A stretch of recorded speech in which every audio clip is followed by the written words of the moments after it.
কর্মকার আবু সাইফের বাড়িতে গেলাম। আবু সাইফ হলো নবীর সন্তান ইব্রাহিমের দুধ পিতা। فأخذ رسول الله صلى الله عليه وسلم إبراهيم فقبله وشمّا।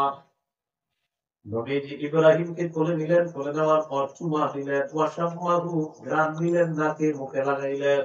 বাচ্চাদেরকে দেখবেন নাকে মুখে লাগাইছে, মায়া লাগে, সুন্দর লাগে, ঠিক না? ছোট মানুষ ছেলেটাকে দেখে চলে আসছে, অসুস্থতা আরো বাইরে গেছে।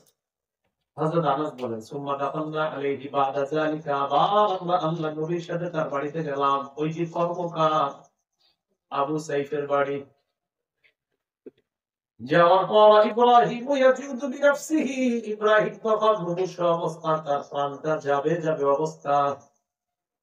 فجعلت عينا رسول الله صلى الله عليه وسلم تذرفان, আল্লাহর নবীর চোখ দুইটা দিয়ে পানি পড়া শুরু হয়ে যায়। ছেলেটা মারা যাবে যাবে, নবীর চোখ থেকে পানি পড়তেছে। فقال له عبد الرحمن بن عوف, সাহাবী আব্দুর রহমান ইবনে আউফ রাদিয়াল্লাহু তাআলা আনহু বললেন, ইয়া রাসূলুল্লাহ মা হাদা, হুজুর এটা কি? আনতা ইয়া রাসূলুল্লাহ, হুজুর আপনিও কি কান্না করেন? নবীজি বললেন, ইবনে আউফ ইন্নাহা রাহমা, ও আব্দুর রহমান ইবনে আউফ, এটা হলো আল্লাহ প্রদত্ত দয়া, আল্লাহ প্রদত্ত মায়া। সুবহানাল্লাহ। এটা দয়া, এটা মায়া। সন্তানের বিয়োগ ব্যথা, বাবার চোখে পানি আসাটা, এটা মায়া, এটা দয়া। তো এরপর রাসূল সাল্লাল্লাহু আলাইহি ওয়াসাল্লাম বলেন, এটা হলো আমাদের জন্য শিক্ষণীয়। দেখেন কি বলে, ইন্নাল আইনা তাদমাউ, চোখ থেকে পানি পড়বে, অশ্রু ঝরবে, ওয়াল কলবা ইয়াহজান, অন্তর ব্যথিত হবে, ওয়ালা নাকুলু ইল্লা মা ইয়ারদা রাব্বুনা, কেউ যদি মারা যায় আমরা মুখ দিয়ে এমন কথা বলবো না যেই কথা রব অসন্তুষ্ট হয়। আমরা এমন কথা বলবো যে কথায় আমাদের রব খুশি হয়, এমন কথা বলবো। এমন কথা বলবো না যে কথায় রব অসন্তুষ্ট হয়ে যায়। وَإِنَّا بِفِرَاقِكَ يَا إِبْرَاهِيمُ لَمَحْزُونُونَ, ও ইব্রাহিম, তোমার বিয়োগ ব্যথায় আমরা শোক সন্তপ্ত। ইব্রাহিম, তোমাকে হারিয়ে আমরা শোকাহত। তাহলে শোকাহত হওয়া ঠিক আছে, চোখে পানি আসা ঠিক আছে, অন্তর ব্যথিত হওয়া ঠিক আছে, কিন্তু মুখ দিয়ে উল্টা পাল্টা কিছু বলা এটা অন্যায়, এটা ঠিক না। আজরাইল আমার ছেলেটারে দেখলো আর কাউকে দেখলো না, আল্লাহ বুঝি আমার ঘরটা আর কারো ঘর দেখলো না, এই জাতীয় উল্টা পাল্টা কথা এটা বলা যাবে না। চোখে পানি আসা এটা দয়া, অন্তর ব্যথিত হওয়া এটা দয়া, কারো মৃত্যুতে শোকাহত হওয়া এটা মানবিক দয়া, কিন্তু মুখ দিয়ে উল্টা পাল্টা কথা বলা এটা অন্যায়। ভাই কথাগুলো মনে থাকবে। দৃষ্টান্ত নাম্বার 3, সহিহ বুখারীর বর্ণনা 1304 নম্বর হাদিস, 1304, মানে আগের হাদিসটা ছিল 1303, এটা হলো 1304, পরের হাদিসটি। রাসূল সাল্লাল্লাহু আলাইহি সাল্লাম একজন সাহাবী নাম সাদ ইবনে উবাদা, তিনি প্রচন্ড অসুস্থ। عن عبد الله بن عمر رضي الله تعالى عنهما اشتكى سعد بن عبادة شكوى له فأتاه النبي صلى الله عليه وسلم يعوده مع عبد الرحمن بن عوف وسعد بن أبي وقاص وعبد الله بن مسعود رضي الله تعالى عنه। নবীজির একজন সাহাবী অসুস্থ হলে আল্লাহর নবী তাকে দেখার জন্য 3 জন সাহাবী নিয়ে আসলেন। আপনাদের একজন মুসল্লি অসুস্থ হয়েছে, ইমাম সাহেব 3 মুসল্লি নিয়ে তাকে দেখতে গেছে, এরকম হতে পারে কিনা? সাহাবী একজন অসুস্থ হয়েছে, নবীজি 3 জন সাহাবী নিয়ে তার অসুস্থ সাহাবীকে দেখতে গেলেন। বাড়িতে যাওয়ার পর ফালাম্মা দাখালা আলাইহি ওয়াজাদাহু ফি গাশিয়াতি আহলিহি, সাহাবী বাড়িতে যখন গেলেন দেখলেন কি আত্মীয় স্বজনরা তাকে ঘিরে আছে। তো আমরাও দেখবেন কেউ মারা গেলে চারপাশে সবাই দাঁড়ায় থাকে, এরকম তাকে ঘিরে আছে। নবীজি বললেন, কযা কযা, সাহাব কি মারা গেছে? জিজ্ঞাসা করলেন। সবাই জবাব দিলেন, লা ইয়া রাসূলুল্লাহ, হুজুর এখনো মারা যায় নাই, তবে অবস্থা আশঙ্কাজনক। এই কথা বলার সাথে সাথে ফাবাকা রাসূলুল্লাহ সাল্লাল্লাহু আলাইহি ওয়াসাল্লাম, নবীর একজন প্রিয় সাহাবী দুনিয়া থেকে চলে যাচ্ছে, এটা যখন নবী শুনলেন, নবীর চোখ থেকে পানি পড়া শুরু হয়ে গেছে।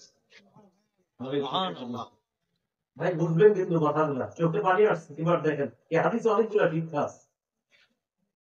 فلما رأى القوم بكاء النبي صلى الله عليه وسلم أبكى من حوله, আশেপাশের সবাই যখন দেখতেছে নবী কাঁদতেছে, পাশের সবাই তারা কান্না শুরু করে দিচ্ছে। فلما رأى القوم بكاء النبي صلى الله عليه وسلم بكوا, যখন দেখলেন নবীজি কাঁদতেছে পাশের সবাই এরাও কান্না শুরু করে দিচ্ছে।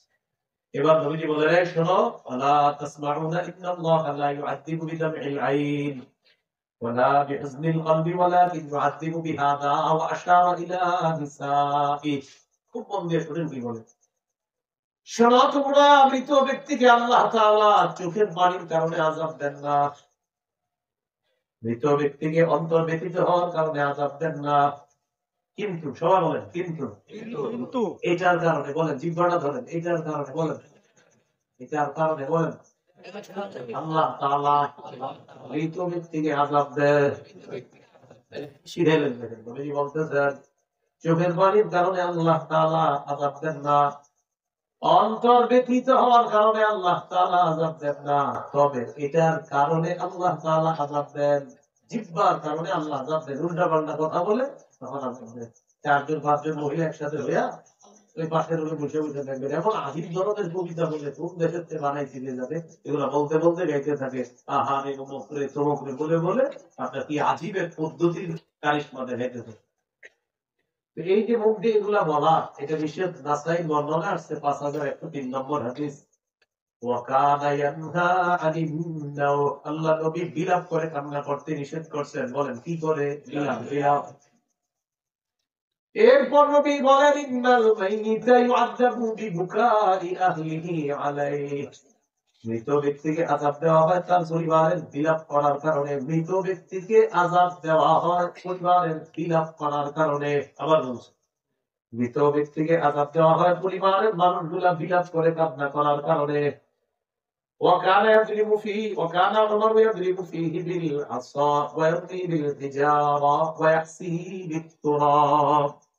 ওমর ফারুক রাদিয়াল্লাহু তাআলা দেখতেন কেউ বিলাপ করে কান্না করে, ইয়াদরিবু ফীহি বিল আসা, লাঠি দিয়ে আঘাত করতেন, ওয়া ইয়ারমি বিল হিজারা, পাথর মারতেন, ওয়া ইয়াহসি বিত তুরাব, অথবা মুখের মধ্যে মাটি ঢুকায় দিতেন। তাই চুপ মুখে মাটি দিয়ে বলতেন চোখে পানি আসুক, অন্তর ব্যথিত মুখ যেন না ধরে, এই জন্য মুখের ভিতরে বালু দিয়ে বসায় রাখতেন। কান্না করো তো করো, তো অন্তর ব্যথিত হোক হোক, শোকাহত হয়েছে তো বেশি থাকো, মুখে বালু দিয়ে উঠে চুপ, এইখান থেকে উল্লা পাল্লা কথা বলবো। লাঠি দিয়ে মারতেন, অথবা পাথর মারতেন, অথবা মুখে বালু ঢুকাইয়া দিতেন, মুখ বন্ধ করে দেন। আল্লাহ আমাদেরকে এই শিক্ষাগুলা গ্রহণ করার তৌফিক দান। তাহলে বলেন তো চোখে পানি